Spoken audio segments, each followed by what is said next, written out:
Local news నేను తులసి.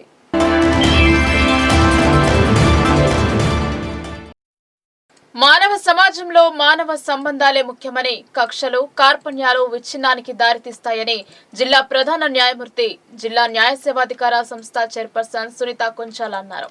పౌరుల మధ్య పొరపచ్చలు, పగలు, ప్రతీకారాలు అనేక అనర్థాలకు దారితీస్తాయని ప్రతి ఒక్కరూ హేతుబద్ధంగా జీవించడం అలవర్చుకోవాలని హితవు పలికారు. జిల్లా కోర్టు ప్రాంగణంలోని న్యాయ సేవా సదన్లో జాతీయ లోక్ అదాలత్ ను శనివారం జిల్లా కలెక్టర్ రాజీవ్ గాంధీ హనుమంతు, అదనపు డిప్యూటీ పోలీస్ కమిషనర్ ఎస్ జయరాంతో కలిసి జిల్లా జడ్జి జ్యోతి ప్రజ్వలన చేసి ప్రారంభించారు. ఈ సందర్భంగా ఆమె మాట్లాడుతూ ప్రజా సమూహాలు చట్టానికి లోబడి జీవించాలని, చట్ట వ్యతిరేకమైన జీవన శైలి చర్యలకు దూరంగా ఉండాలన్నారు. వ్యక్తులతో వ్యవస్థ నిర్మాణమైందని, ఆ వ్యవస్థ కొన్ని నియమాలతో ముందుకు సాగుతోందన్నారు. వ్యవస్థ సాఫీగా సాగేందుకు చట్టాల అవసరం ఏర్పడిందని, చట్టాలను అనుకరించడం అందరి కర్తవ్యమన్నారు. పౌరుల మధ్య దీర్ఘకాలిక శత్రుత్వాలు కొనసాగరాదనే లక్ష్యంతో లోక్ అదాలత్లు నిర్వహిస్తూ అన్ని రకాల సివిల్ దావాలు, రాజీ పడదగిన క్రిమినల్ కేసులు పరిష్కరించడం జరుగుతుందని ఆమె వివరించారు. జిల్లా పోలీసు కార్యనిర్వాహక వర్గాల సహకారంతో సివిల్, క్రిమినల్ కేసులే కాకుండా సామాజిక బాధ్యతగా పౌర సమాజ ప్రగతికి న్యాయ సేవా సంస్థ వివిధ కార్యక్రమాలు నిర్వహిస్తోందని ఆమె వెల్లడించారు.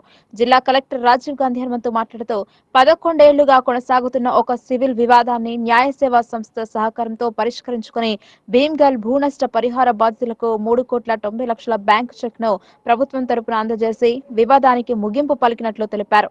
ట్రాఫిక్ చలాన్లు వాహనదారులచే వసూలు చేయించడంలో హైదరాబాద్ మొదటి స్థానంలో ఉంటే నిజామాబాద్ జిల్లా 2వ స్థానంలో నిలిచిందని ఆయన తెలిపారు. ఏ పరిష్కారమైనా అది జిల్లా అభివృద్ధికి చిహ్నమేనని అన్నారు. సామరస్యపూర్వక పరిష్కారమే అన్ని సమస్యలను సమసిపోయేలా చేస్తోందన్నారు. భారతీయ వికాసానికి వ్యక్తుల వ్యక్తిగత బీమా పథకం ముఖ్యమని, కొన్ని రకాల ఆర్థిక సమస్యల పరిష్కారంలో బీమా ప్రీమియంలు క్రియాశీలకంగా నిలుస్తూ బాధితులకు ఊరటనిస్తున్నాయని కలెక్టర్ గుర్తు చేశారు. కాగా మతపరమైన కేసులు తప్ప అన్ని రకాల రాజీ పడదగిన క్రిమినల్ కేసులు లోక్ అదాలత్ లో పరిష్కారం అయ్యే విధంగా న్యాయ సేవా సంస్థకు పోలీస్ శాఖ తన వంతు బాధ్యతగా సహకరిస్తోందని అదనపు డీసీపీ జయరాం తెలిపారు.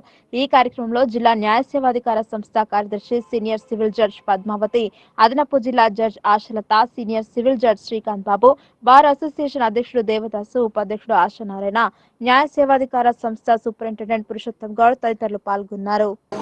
లోక్ అదాలత్లో కేసులు రాజీ చేసుకోవడం వల్ల మీ సమయము, డబ్బులు అన్నీ ఆదా అవుతాయి. అట్లాగే మనశాంతి కూడా ఉంటుంది. అంటే కోర్టు చుట్టూ తిరగాల్సిన అవసరం తప్పుతుంది.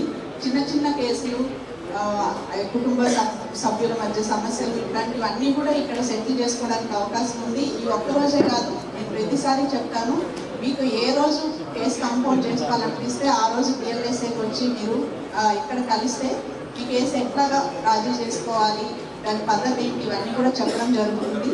ప్రతిరోజు కూడా కేసులు రాజీ చేయడం జరుగుతుంది, ఒక్క నేషనల్ లోక్ అదాలత్ రోజే కాకుండా. అలాగే మనకి ప్రతిసారి ఎప్పుడు కూడా మన డిస్ట్రిక్ట్ అడ్మినిస్ట్రేషన్ నుంచి కానివ్వండి, పోలీస్ నుంచి కానివ్వండి చాలా మంచి సపోర్ట్ వస్తుంది. పోలీస్ కేసెస్ కాంప్రమైజ్ చేయడం కానివ్వండి, అట్లాగే డిస్ట్రిక్ట్ అడ్మినిస్ట్రేషన్ నుంచి ఎట్లాంటి సపోర్ట్ కావాలన్నా కానీ ఎలాంటి టైంలో అడిగినా కూడా ఎవరు నో చెప్పకుండా కలెక్టర్ గారు కానివ్వండి, అటు సిపి గారు, వాళ్ళ టీం అంతా కూడా మాకు చాలా సపోర్ట్ ఇస్తున్నారు. ఈసారి మేము అందరం కలిసి చేసిన ప్రయత్నం ఏంటంటే ఈ ల్యాండ్ ఎక్విజిషన్ ఓపీలో ఈపీలో ఈ అమౌంట్ రిలీజ్ చేయించడం, అది 3,90,00,000 అమౌంట్ రిలీజ్ చేయించడం జరిగింది. దానికి నాకు స్టేట్ లీగల్ సర్వీసెస్ అథారిటీ నుంచి కూడా మంచి సపోర్ట్ వచ్చింది.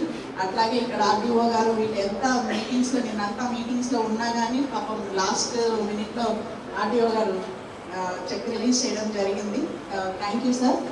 కలెక్టర్ గారికి కూడా ఈ సందర్భంగా థ్యాంక్ యూ చెప్పుకుంటున్నాం సార్. ఎందుకంటే ఇలాంటి ఈపీస్ చాలా ఉన్నాయి. సో ముందు మనం ఈపీస్ మీద కొంచెం కాన్సన్ట్రేట్ చేసి ల్యాండ్ ఎక్విజిషన్ ఓపీస్ కనుక మనం కొంచెం ఎక్కడో దగ్గర అమికబుల్ సెటిల్మెంట్ చేస్తే చాలామంది పార్టీస్కి లాభం అవుతుంది సార్. ఎన్నో సంవత్సరాల నుంచి వాళ్ళు ఇలాంటి డబ్బుల కోసం వెయిట్ చేస్తున్నారు. సో వాటి మీద ఒకసారి ఫోకస్ చేసి నెక్స్ట్ లోక్ అదాలత్కి ఇంకా కొన్ని ఈపీస్ కూడా క్లియర్ చేస్తే బాగుంటుంది అనుకుంటున్నా. ట్రాఫిక్ చలానాస్ ఈ రోజు వరకు మాత్రమే కాదు, 10th వరకు.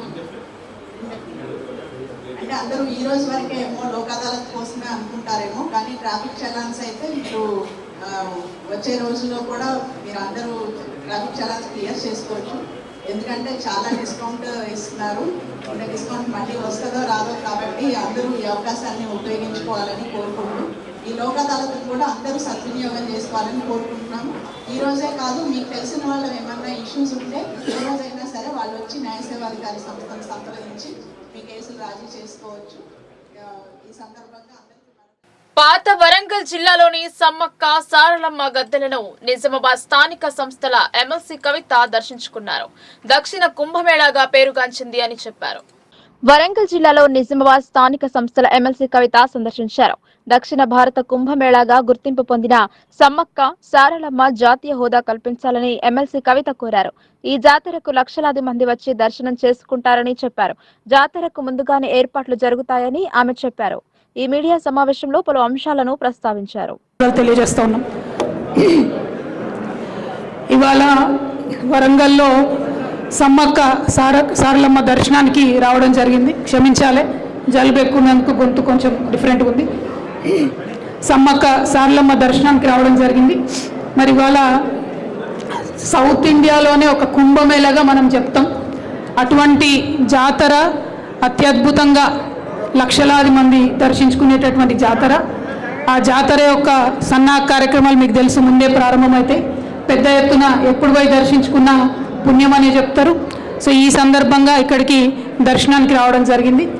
మరి ఎప్పుడు వచ్చినా సరే మా వినయన్న ఆతిథ్యం స్వీకరించకుండా పోవడానికి ఉండదు కాబట్టి వినయన్న దగ్గర ఆగి మిగతా మన గౌరవనీయులు దయాకర్ అన్న గారి దగ్గరికి, రమేష్ అన్న గారు, అట్లనే శంకర్ నాయక్ గారు, వేదిక మీద ఉన్నటువంటి యాదిరెడ్డి గారు, అట్లనే అన్న ఎంపీ దయాకర్ అన్న గారు, సీతారాం నాయక్ గారు, పెద్దలందరూ పార్టీ పెద్దలందరి సమక్షంలో వారందరం కలిసి దర్శనానికి వెళ్తూ ఉన్నాం.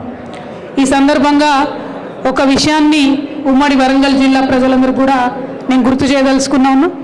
మన జిల్లాలో ఇటువంటి జాతర ఉండడం, యావత్ భారతదేశంలో గిరిజనులందరూ కూడా ఒక పుణ్యస్థలిగా దర్శించేటటువంటి ప్రదేశం మన జిల్లాలో ఉండడం నిజంగా కూడా మన అదృష్టం. మనకు కొంగు బంగారంగా సమ్మక్క సారలమ్మని చెప్పొచ్చు. మరి అటువంటి జాతర దక్షిణాది కుంభమేళా అంటాం మనం. అటువంటి జాతరకు నేషనల్ స్టేటస్ ఇవ్వాలని మనం ఎప్పటి నుండో డిమాండ్ చేస్తూ ఉన్నాం. దాదాపుగా ఒక 10 సంవత్సరాల నుంచి తెలంగాణ ప్రత్యేక రాష్ట్రమైన తర్వాత అనేక సార్లు బీఆర్ఎస్ పార్టీ నుంచి ఎంపీలు కావచ్చు, గౌరవ ముఖ్యమంత్రి వర్యులు కావచ్చు, మన అక్క సత్యవతి రాథోడ్ గారు మంత్రివర్యులుగా ఉన్నప్పుడు తను కావచ్చు, 50 మందిని కూడా అనేక మార్లు కేంద్ర ప్రభుత్వానికి గుర్తు చేయడం జరిగింది. ఇవాళ మూకుమ్మడిగా వరంగల్ ప్రజలందరం కూడా డిమాండ్ చేయవలసినటువంటి అవసరం మనకున్నది. ఇప్పటికే మనకు పాకాల దగ్గర రామప్ప టెంపుల్కి యునెస్కో స్టేటస్ వచ్చి మన జిల్లా పేరు ప్రపంచవ్యాప్తంగా ఒక గౌరవప్రదమైనటువంటి స్థానంలో ఉన్నది. దానికోసం బీఆర్ఎస్ పార్టీ చేసినటువంటి విశేష కృషి మీ అందరికి కూడా గుర్తుండే ఉంటుంది.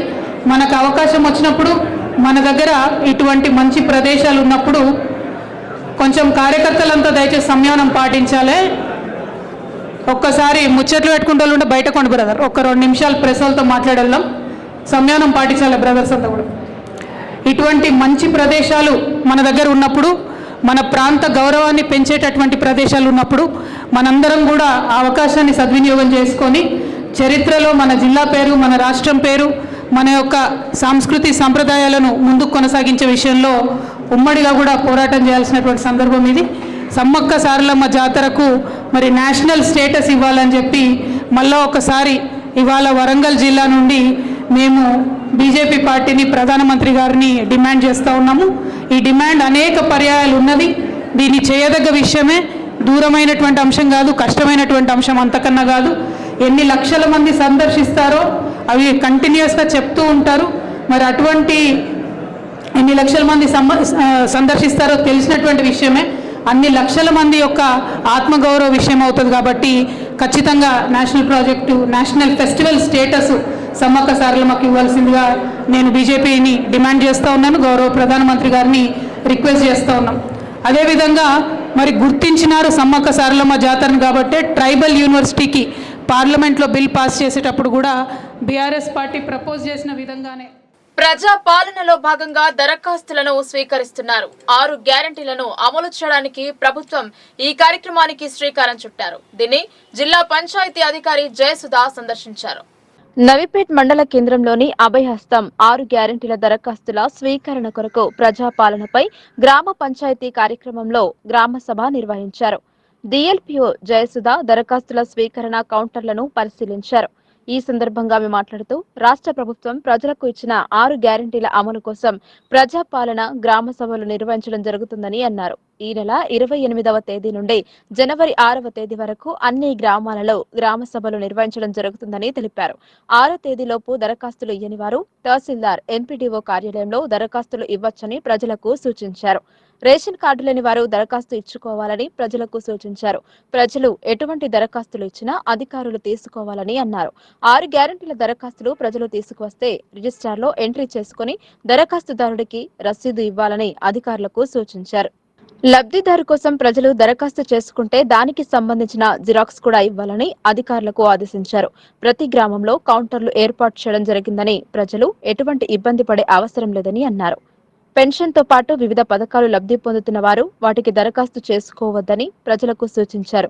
దరఖాస్తు స్వీకరణలో ప్రజలకు ఇబ్బందులు లేకుండా చూడాలని అధికారులకు ఆదేశించారు. ఈ కార్యక్రమంలో tahsildar Dhanwal, MPDO Sajid Ali, MPO Ramakrishna, SI Yadagiri Goud, వ్యవసాయ శాఖ అధికారి సురేష్ గౌడ్, పీర్, ఏఏ శ్రావణ్, ప్రజాప్రతినిధులు, అధికారులు తదితరులు ఉన్నారు. గ్రామ పంచాయతీకి ప్రజాపాలన గ్రామ సభ అదేవిధంగా 5 గ్యారంటీలకు సంబంధించిన దరఖాస్తుల స్వీకరణ కార్యక్రమానికి విజిట్ చేయడం జరిగింది.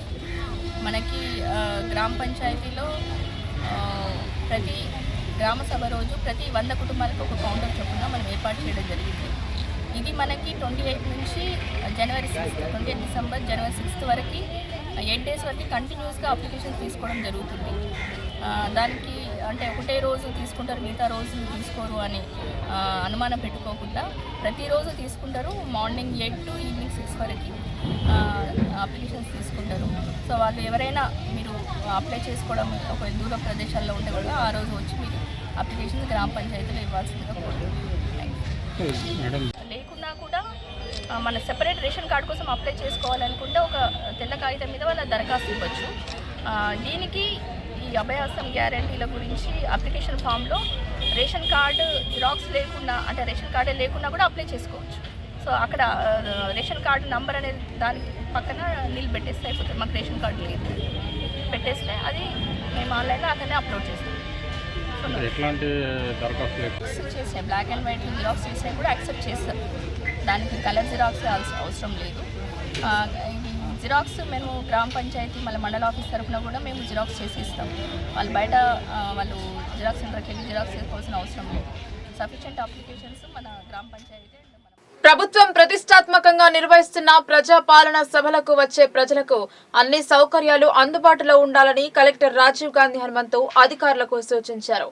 సరిపడా సంఖ్యలో దరఖాస్తు ఫారాలను అందుబాటులో ఉంచాలని, వాటిని సక్రమంగా నింపేలా సహకారం అందించాలన్నారు. జిల్లా కేంద్రంలోని 41వ డివిజన్ పరిధిలో గల చంద్రశేఖర్ కాలనీ కమ్యూనిటీ హాల్లో నిర్వహిస్తున్న ప్రజాపాలన కార్యక్రమాన్ని కలెక్టర్ శనివారం పరిశీలించారు. దరఖాస్తుల స్వీకరణకై ఏర్పాటు చేసిన కౌంటర్ల వద్దకు వెళ్లి వాటిని స్వీకరిస్తున్న తీరును పరిశీలన జరిపారు. మైనారిటీ ప్రజలు ఎక్కువ సంఖ్యలో ఉండడాన్ని గమనించిన కలెక్టర్ ఉర్దూ దరఖాస్తు ఫారాలు అందుబాటులో ఉంచాలని అధికారులకు సూచించారు. ప్రజలకు తాగునీరు, నీడను అందించేలా షామియానాలు, కుర్చీలు తదితర సదుపాయాలను కల్పించాలని అన్నారు.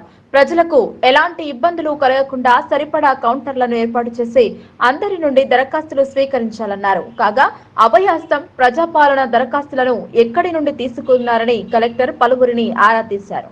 దరఖాస్తులను ఉచితంగా అందించేలా అన్ని ఏర్పాట్లు చేశామని, ఎవరు కూడా మీ సేవ జిరాక్స్ సెంటర్ల నుండి తీసుకోకూడదని కలెక్టర్ సూచించారు.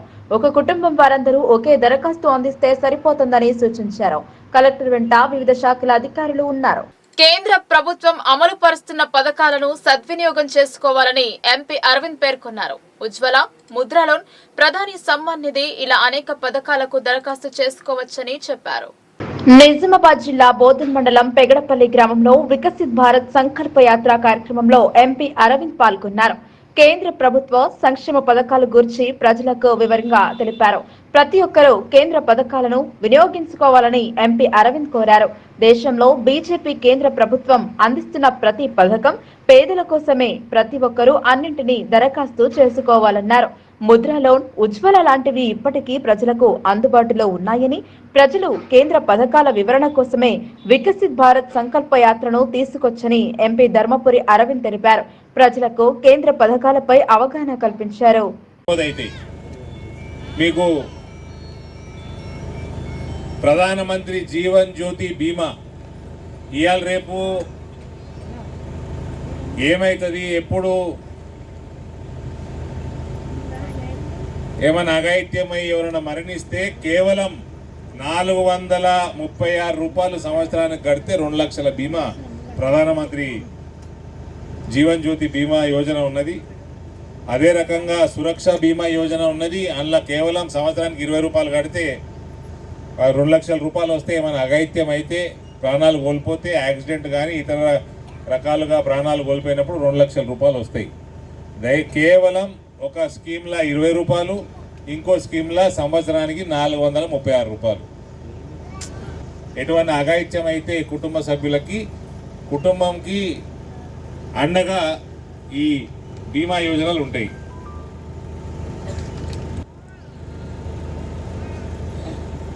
ఆయుష్మాన్ భారత్ కార్డులు ఉన్నాయా అందరికీ? చేసుకున్నారా? 5 లక్షల ఆరోగ్య బీమా ఉన్నాయా? ఆరోగ్య ఎలిజిబిలిటీ ఇస్ ఫైన్. ఎందరు ఉన్నారు తానాకాలంలో?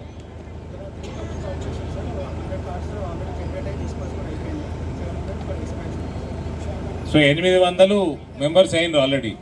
700 ఎప్పుడు డిస్పాచ్ చేస్తారు? So already they are eligible to avail. So మన గ్రామంలో 800 మంది ఆయుష్మాన్ భారత్ పథకం కింద నమోదు చేసుకొని ఉన్నారంట.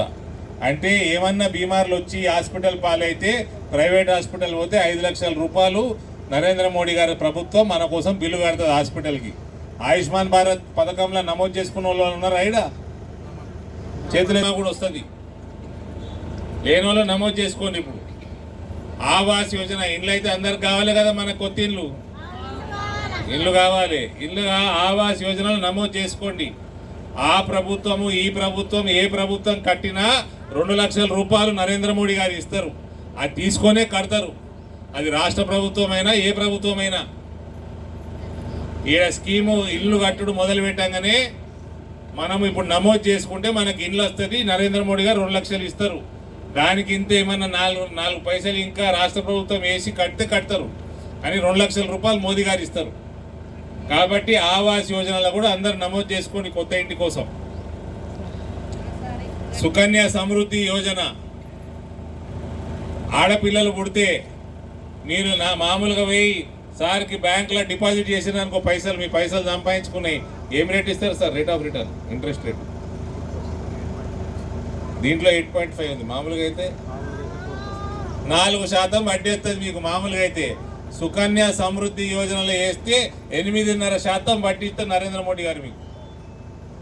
సో ఆ ఖాతాలు ఓపెన్ చేసుకుని ఆడపిల్లలు ఉన్న వాళ్ళందరికీ. హిందువుల చిరకాల స్వప్నం అయోధ్య రామ మందిర నిర్మాణం పూర్తి కావస్తోంది. రాముని దర్శనానికి ముహూర్తం ఖరారైంది. అయోధ్య పూజిత అక్షింతల శోభాయాత్ర నిర్వహించారు. జనవరి 22న విగ్రహ ప్రతిష్టాపన జరిగే కార్యక్రమానికి దేశ ప్రధాని నరేంద్ర మోడీ పాల్గొననున్నారు. అయితే మహిమాన్వితమైన అయోధ్య శ్రీరామచంద్రుల వారిపై పడే అక్షింతలు శనివారం సిరికొండ మండల కేంద్రానికి చేరుకున్నాయి. విశ్వ హిందూ పరిషత్ ఆధ్వర్యంలో జరిగే శ్రీరాముల వారి అక్షింతల ప్రదర్శన 2 మండలాలలో గ్రామాన ఊరేగింపుగా ప్రదర్శన చేసి తిరిగి అయోధ్యకు పంపడం జరుగుతుందని, మళ్లీ జనవరి 1వ తేదీన అయోధ్య నుంచి వచ్చే అక్షింతలు కరపత్రము, రాముని ఫోటో ప్రతి ఇంటింటికి అందజేయడం జరుగుతుందని రాష్ట్రీయ స్వయం సేవక్ సభ్యులు తెలిపారు. సిరికొండ మండల కేంద్రం రామడుగు గ్రామంలో శ్రీరామ జన్మభూమి తీర్థక్షేత్ర వీడీసీ ఆధ్వర్యంలో అయోధ్య పూజిత అక్షింతల మహాశోభాయాత్రను జరిపారు. ఈ యాత్ర గ్రామంలో వీధుల గుండా ప్రయాణించి శివాలయంకు చేరుకుని అక్కడ నుండి ఆ అక్షింతలను రామ మందిరంలో నిక్షిప్తం చేయబడుతోందని తెలిపారు. ఈ కార్యక్రమంలో గ్రామ ప్రజలు, గ్రామ పెద్ద మనుషులు, యువకులు పెద్ద ఎత్తున పాల్గొన్నారు. రాష్ట్ర ప్రభుత్వం ప్రతిష్టాత్మకంగా చేపట్టిన ప్రజాపాలన సక్రమంగా కొనసాగుతోంది. రాష్ట్ర వ్యాప్తంగా చేపట్టిన కార్యక్రమంలో భాగంగా నిజామాబాద్ జిల్లా పరిధిలోని అన్ని గ్రామాలలో కొనసాగుతోంది. సిరికొండ మండలం సర్పంచ్ తండా గ్రామ పంచాయతీలో కొనసాగుతున్న ప్రజాపాలన దరఖాస్తుల స్వీకరణ కార్యక్రమాన్ని నిజామాబాద్ ఆర్టీఓ రాజేందర్ సందర్శించారు. ప్రజాపాలన కార్యక్రమంలో స్వీకరిస్తున్న దరఖాస్తులను పరిశీలించారు. దరఖాస్తులను ఏ విధంగా పూర్తి స్థాయిలో వివరాలను పొందుపరచాలో గ్రామస్తులకు తెలియజేశారు. ఈ విషయంలో దరఖాస్తులను క్షుణ్ణంగా పరిశీలించి తీసుకున్నటకు తగు సూచనలు జారీ చేశారు. తెల్ల రేషన్ కార్డు కొరకు దరఖాస్తు సమర్పించుటకు కోరారు.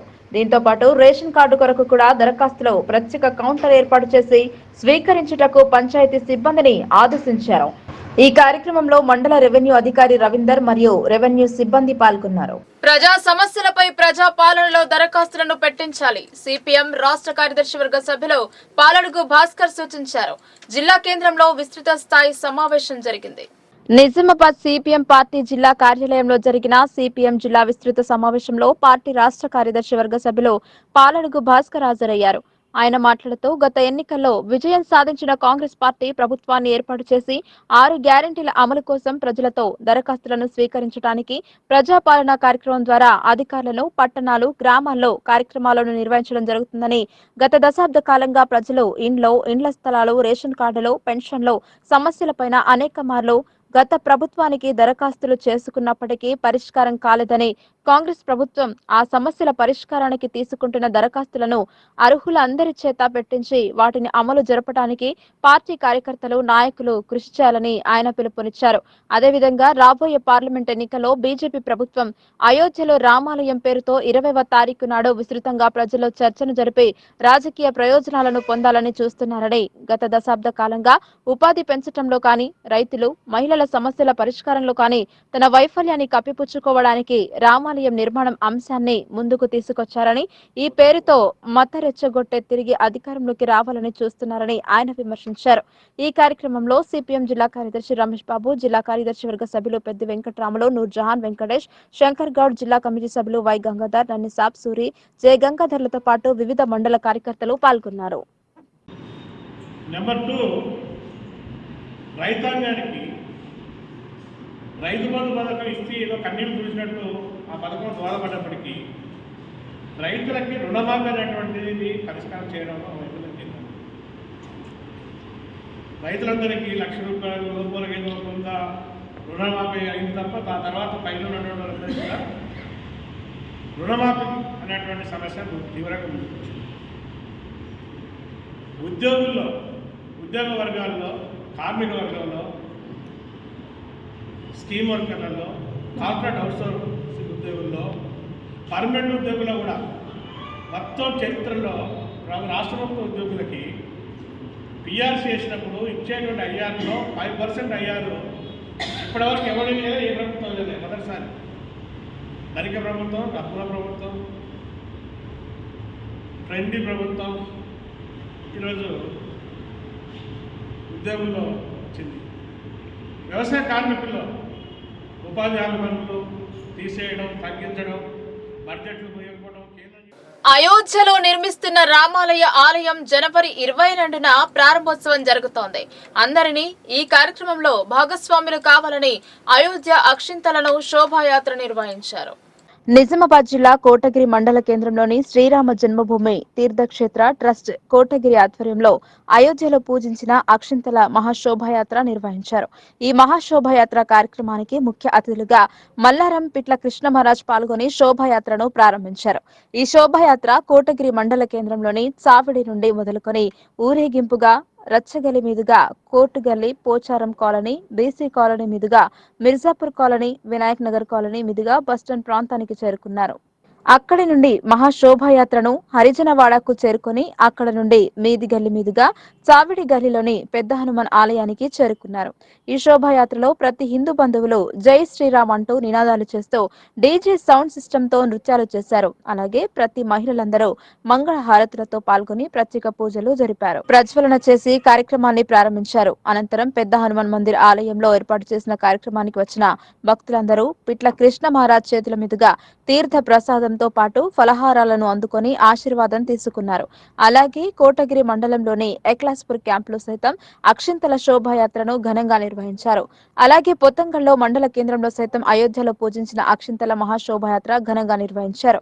ఈ సందర్భంగా ముఖ్య అతిథులుగా హాజరైన మల్లారంపిట్ల కృష్ణ మహారాజును, కోటగిరి రాజేశ్వర జోషి మహారాజును శాలువాతో ఘనంగా సన్మానించారు. ఈ సందర్భంగా మల్లారంపిట్ల కృష్ణ మహారాజ్ మీడియాతో మాట్లాడుతూ కోటగిరిలో అయోధ్యలో పూజించిన అక్షింతల మహాశోభయాత్ర ఘనంగా జరుపుకోవడం జరిగిందన్నారు. జనవరి 1 నుండి 17 వరకు అయోధ్యలో పూజించిన అక్షింతలను ప్రతి గడప గడపకు చేరుతాయని, ఆ అక్షింతలను ప్రతి ఇంట్లో పూజించే దేవాలయం వద్ద పవిత్రంగా ఉంచి ఆశీర్వచనాలుగా ఆశీస్సులు తీసుకోవాలని అన్నారు. అలాగే జనవరి 22న అయోధ్యలో అయోధ్య రామాలయం ప్రారంభించడం జరుగుతుందన్నారు. కాబట్టి ఆ రోజు సాయంత్రం 5 గంటలకు ప్రతి హిందువుల ఇంట్లో దీపాలు వెలిగించి ఆ భగవంతుని నామస్మరణలో ప్రతి ఒక్కరూ పాల్గొని విజయప్రదం చేయాలన్నారు. ఆ శ్రీరామచంద్రుని అనుగ్రహం ప్రతి భక్తులపై ఎల్లవేళలా ఉండాలని ఆయన కోరారు. అలాగే శ్రీరామ జన్మభూమి తీర్థక్షేత్ర ట్రస్ట్ నిజామాబాద్ జిల్లా సంయోజక్ సతీష్ మాట్లాడుతూ ప్రపంచంలోనే ఎక్కడా లేని విధంగా 2000 కోట్లతో అయోధ్య రామాలయ ఆలయం నిర్మించుకోవడం జరిగిందని, భారతదేశ హిందూ ప్రజలందరూ ఎన్నో సంవత్సరాలుగా ఎదురు చూస్తున్న కలలను నెరవేర్చుకోవడం జరిగిందన్నారు. ఈ అయోధ్య రామాలయం నూతనంగా నిర్మించుకోవడానికి ప్రతి హిందువులందరూ ముందుకు వచ్చి 5000 కోట్లు చందా రూపంలో జమ చేసుకోవడం జరిగిందన్నారు. అందులో 3000 కోట్లు మిగిలి ఉన్నాయని గుర్తు చేశారు. ఒక్క ఇనుము కడ్డీ లేకుండా 1000 సంవత్సరాలు చెక్కు చెదరకుండా ఉండడం కోసం మొత్తం శిలాలతో నిర్మించుకోవడం జరిగిందని ఆయన పేర్కొన్నారు. భారతదేశంలో ఉన్న 90 కోట్ల హిందువులందరూ ప్రతి ఇంట్లో 5 కంటే ఎక్కువ దీపాలు వెలిగించాలని ఆయన కొనియాడారు. భారతదేశ అయోధ్యలో జన్మించిన శ్రీరాముని జన్మస్థలంలో రామాలయం నిర్మించడం కోసం సుమారు 5 లక్షల మంది ప్రాణ త్యాగాలు చేశారని ఆయన గుర్తు చేశారు. ఈ శోభాయాత్రలో కోటగిరి గ్రామ సర్పంచ్ పత్తి లక్ష్మణ్, ప్రాథమిక సహకార సంఘం అధ్యక్షులు కూచి సిద్ధవ్, బీర్కూర్ గంగాధర్ గురుస్వామి, శ్రీరామ జన్మభూమి తీర్థక్షేత్ర ట్రస్ట్ సంయోజక్ పి అనిల్ కుమార్, సహ సంయోజక్ కోహిగురు శ్రీనివాస్, కార్యదర్శి శ్రీనివాస్ గౌడ్, సభ్యులు కాపుగండ్ల శ్రీనివాస్, కాయపల్లి రవి, బర్ల సత్యనారాయణ, బర్ల మధుకర్, శివయ్య, అశ్విని సేట్, కొత్తపల్లి సహకార సంఘం అధ్యక్షులు సునీల్ కుమార్, ఎక్లాస్పూర్ శ్రీరాములయ్య ఆలయ కమిటీ అధ్యక్షులు రంగదాస్ చౌదరి, మాజీ జెడ్పీటీసీ శివరాజ్ దేశాయ్, గోపి, కన్నం సాయిలు, కన్నం దేవలయ్య, జెండా దినేష్ తదితరులు పాల్గొన్నారు.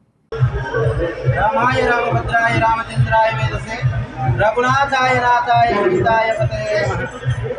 ఎన్నో సంవత్సరాల నుండిగా, ఎన్నో దశాబ్దాల నుండిగా ఎదురు చూస్తున్నటువంటి భవ్య దివ్యమైనటువంటి రామాలయాన్ని అయోధ్యలో చూడబోతున్నాము. దాని సందర్భంగా అయోధ్య నుంచి వచ్చినటువంటి ఆశీర్వచనంగా అక్షదాలని తీసుకొని ప్రతి గ్రామానికి ఆ రాముల వారి యొక్క ఆశీస్సులు ఉండాలని ప్రతి హిందూ బంధువులకు డోర్ టు డోర్గా ప్రతి ఇంటికి ఈ అక్షదాలు 1వ తారీఖు నుంచి 15వ తారీఖు వరకు ఈ అక్షదాలు ప్రతి గ్రామము ప్రతి ఇంటికి కూడా చేరుతుంటాయి. ఈ యొక్క అక్షదాలని పవిత్రమైనటువంటి భావనగా చూసి లక్ష్మి నివాసము ఇంట్లో ఎక్కడైతే ఉంటుందో, ఏ దేవాలయం మనం దీపం ముట్టిస్తున్నామో ఆ దేవాలయంలోనే ఈ అక్షదాలు పెట్టుకొని ఆశీర్వచనాలుగా శుభానికి సంకోచంగా ఆ అక్షదాలని ఆశీస్సులుగా తీసుకొని, అదేవిధంగా సాయంత్ర సమయం 22వ తారీఖు నాడు ప్రతిష్ఠ అయిన రోజు 5 దశాబ్దాల నుంచి అయినటువంటి యొక్క అయోధ్య భవ్య దివ్యమైన నిర్మాణం ఈ రోజు జరిగింది. కాబట్టి ప్రతి ఒక్కరు కూడా ప్రతి ఇంటిలో పండగ వాతావరణంతో సంధ్యాకాలంలో 5 దీపాలు వెలిగించి 5 కంటే తక్కువ లేకుండా ఉండాలి. ఎన్నైనా దీపాలు పెట్టచ్చు. ప్రతి ఒక్కరు భగవంతుని యొక్క నామ సంకీర్తనతో ప్రతి ఒక్కరు కూడా ఈ కార్యక్రమాన్ని విజయప్రదం చేస్తూ ఆ భగవత్ ఆశీస్సులు రామచంద్రుని యొక్క అనుగ్రహం ఎల్లవేళలో ఉండాలని కోరుకుంటూ ఆ పవనసుత హనుమంతుని యొక్క ఆశీస్సులు కూడా కేవలం కొన్ని వందల కోట్లు వస్తే చాలు అనుకున్నారు. రామ మందిరానికి 2000 కోట్లు ఖర్చు అయితే 5000 కోట్లు వచ్చినాయి. కానీ గుర్తుపెట్టుకోండి, మనం అంతా ఈరోజు ఏ సంస్థ వాళ్ళు కూడా మా దగ్గర ఇన్ని పైసలు మిగిలిన ఎవరు చెప్పుకోరు. కానీ ప్రత్యక్షంగా రామకృష్ణ దేశ ట్రస్ట్ వాళ్ళు గవర్నమెంట్ దగ్గరికి వెళ్ళి, అయ్యా మేము పబ్లిక్ ద్వారా కలెక్ట్ చేసిన ఇంత రామ మందిరాన్ని ఖర్చు పెడుతున్నాము, ఇంత మా దగ్గర మిగులుతుంది అని చెప్పారు. ఇలాంటి భవ్యమైనటువంటి రామ మందిరము మన దేశంలో నిర్మించబోతున్నాం.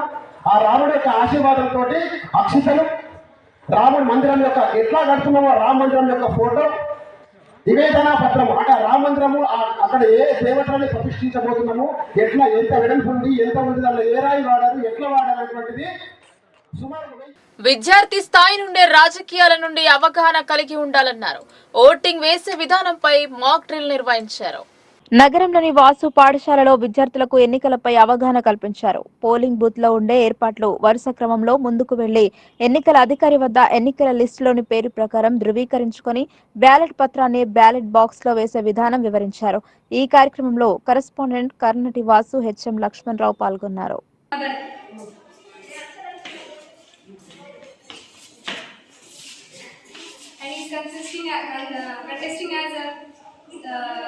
Mr. S. Sri Charan, INC leader, Indian National Congress.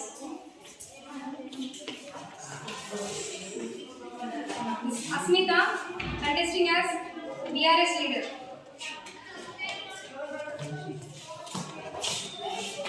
Shritika, contesting as TDP leader. Kavya. Now I call upon Kavya as a scrutiny. Please come forward.